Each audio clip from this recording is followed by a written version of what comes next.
तुम देवबंदी हो क्योंकि तुम देवबंदी घराने में पैदा हुए। तुम बरेलवी हो क्योंकि तुम्हारे वालिदैन बरेलवी थे।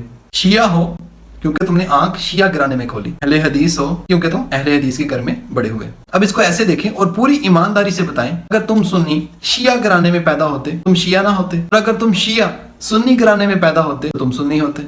और फिर यूं हुआ कि तुम में से हर एक ठीक ठहरा और बाकी तीनों काफिर या कम अज कम गलत। आपका किसी मसलक से वाबस्ता होना इत्तफाकी हादसा है या आप खुद कुरान और हदीस को समझकर पढ़ने के बाद अपने फहमो अतराक अपनी समझ बूझ से इसको सही समझकर इसके साथ मुंसलिक हैं। अगर ऐसा नहीं है तो तुम्हारे अकीदों के ठीक होने की दलील इसके सिवा कोई नहीं कि तुमने अपने वालिदैन और अपने बाप दादा को इस फिरके पर पाया। अगर ऐसा है तो खुद के ठीक होने और जन्नती होने पर यकीन कैसा, क्योंकि बाकी तीन भी तो वही कर रहे हैं। और सच यही है कि हम उन्हीं अकीदों पर चल रहे हैं जो हमें अपने अबाउजदाद से मिला। कभी अपने अबाउजदाद के गुंबद से निकलकर कुरान करीम की रोशनी में अपना रब जरूर तलाश कीजिए।